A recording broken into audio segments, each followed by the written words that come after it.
I feel good, you look great, I like you, I can't wait. A first time, a first date, you're so fine, I'm so late. You sip wine. Halo semua, salam sejahtera Malaysia. Selamat datang ke channel Fels Lifestyle. Terima kasih kerana terus setia dan bersama di dalam channel ini.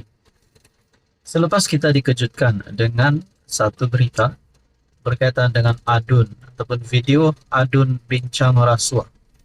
Ada yang kata pemimpin paling berpengaruh di negeri, mungkinkah juga seorang ketua menteri ataupun mungkin menteri besar.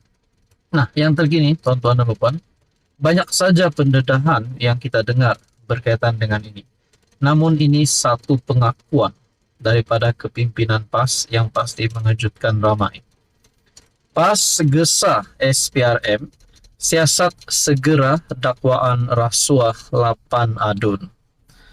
PAS menggesa SPRM untuk menyiasat dengan segera dakwaan seorang pemberi maklumat berkenaan skandal rasuah melibatkan 8 adun. Tuan-tuan dan puan, sebelum saya meneruskan di dalam isu ini, adakah 8 adun ini adalah mereka, kesemua 8 adun ini adalah daripada satu parti yang sama ataupun berasingan parti? Itu yang pertama. Dan yang kedua, adakah mereka daripada kepimpinan kerajaan ataupun mungkin kepimpinan pembangkang? Saudara-saudara, kalau mereka dari kerajaan pun ataupun mungkin daripada pembangkang ataupun mana-mana parti, mereka perlu dikenakan tindakan undang-undang. Nah, kita teruskan. Ketua Penerangan PAS Ahmad Fadli Syari berkata, SPRM tidak perlu menunggu laporan rasmi dibuat sebelum mengambil tindakan. PAS menegaskan SPRM mempunyai tanggung jawab moral dan undang-undang untuk bertindak dengan segera terhadap dakwaan ini. Meskipun tiada aduan rasmi yang dibuat, SPRM tidak wajar hanya menunggu aduan secara rasmi untuk bertindak. Sebaliknya, harus memulakan siasatan berasaskan maklumat awal yang telah diketahui umum, katanya dalam kenyataan. Malaysia kini melaporkan berkenaan 8 rakaman video yang didakwa memaparkan adun membincangkan rasuah berjumlah ratusan ribu ringgit yang diterima mereka untuk menyokong projek di negeri berkenaan. Dalam pada itu, saudara-saudara, persoalan yang seterusnya adalah di manakah berlaku, di negeri manakah berlaku perkara ini. Dalam rakaman itu, seorang ahli perniagaan didengar berbincang mengenai pemulangan wang rasuah itu, memandangkan projek itu telah dibatalkan.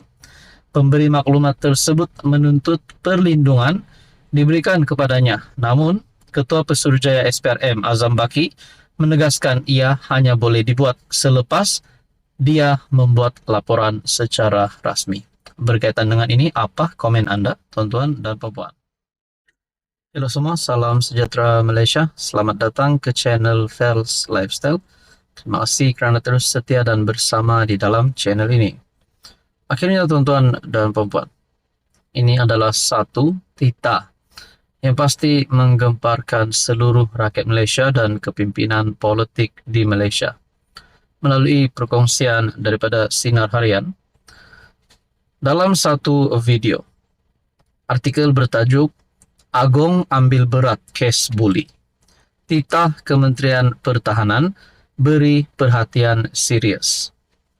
Titah ini pasti menggemparkan seluruh kepimpinan politik, tidak kira daripada kerajaan maupun pembangkang.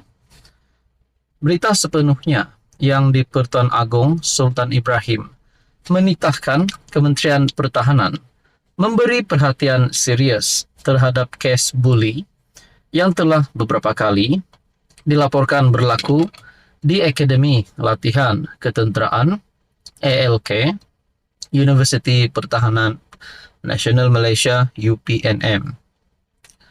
Memandang serius kes buli terbaru yang mengakibatkan seorang penuntut mengalami keretakan tulang rusuk dan tulang belakang, Seri Paduka Baginda bertitah budaya buli tidak boleh dibiarkan berlarutan.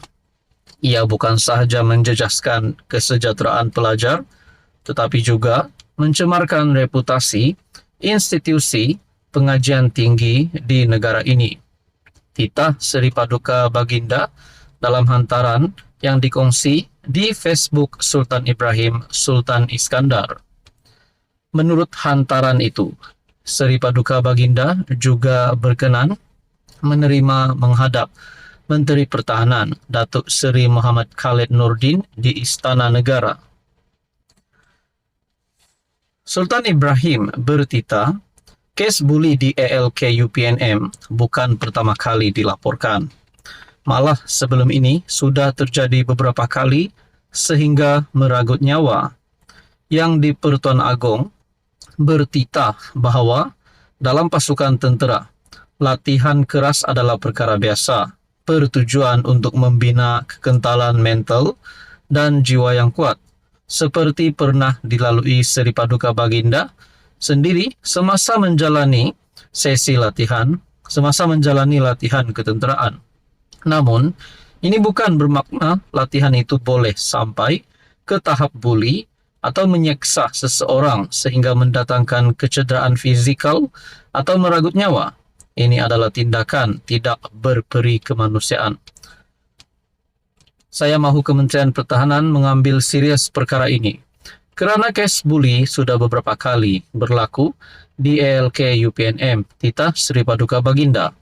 Ahad lepas, polis mengesahkan sedang menyiasat kejadian membabitkan seorang mahasiswa UPNM berusia 19 tahun yang disyaki dipijak sehingga cedera parah di rusuk dan belakang badan oleh seorang penuntut senior tahun 3 universiti berkenaan.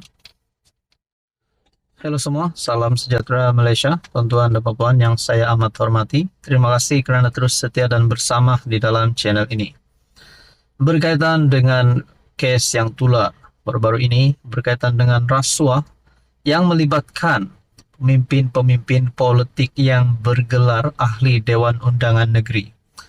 Ada yang kata mereka ini memegang jawatan tertinggi bagi sesebuah negeri. Adakah mereka ini tergolong di dalam kalangan menteri besar ataupun ketua menteri?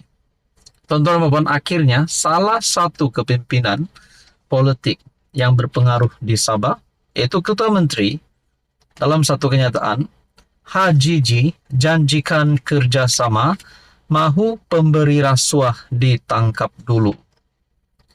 Laporan awal artikel ini tersilap memetik HGG mengakui namanya disebut dalam skandal pemberi maklumat. Laporan ini telah dipindah untuk mencerminkan kenyataan sebenar HGG selepas Malaysia kini memperoleh rakaman mengenai apa yang diberitahu kepada media. Kesilapan itu dikesali. Ketua Menteri Sabah Haji Jinor berikrar untuk memberi kerjasama penuh kepada pihak berkuasa berhubung rakaman video adun membincangkan rasuah, namun mahu individu yang dianggap pemberi rasuah ditangkap terlebih dahulu. Bercakap kepada media di Papar, Haji Ji berkata, kerajaan negeri sedia maklum mengenai rakaman video itu dan sedia bekerjasama dengan mana-mana pihak khususnya SPRM. Kami minta pihak berkuasa untuk menyiasat. Kami akan beri kerjasama. Tapi siasat juga pihak yang memberi rasuah. Itu pemberi rasuah ada niat tidak baik untuk dapatkan sesuatu daripada kerajaan. Apabila tidak dapat, inilah keluar rakaman audio. Jadi bagi saya untuk lebih adil, tangkap dia dan siasat dia dulu, katanya. Apabila wartawan menyebut nama Haji Ji turut dikaitkan, Adun Sulaman dengan segera menjawab, saya tiada apa-apa, tidak kena-mengena dengan saya. Dia menambah kerajaan negeri pimpinan JRS, Gabungan Rakyat Sabah, tidak terjejas dengan dakwaan tersebut dan pada masa sama tidak ada sesuatu untuk disembunyikan. Itulah persoalannya. Kalau benar 8 adun ini daripada negeri Sabah, atau mungkin termasuk Ketua Menteri Sabah, kalau benar adakah ini akan membawa kepada satu perkara yang buruk kepada mereka semua yang terlibat dengan rasuah? Kita nantikan saja apa akan berlaku selepas ini.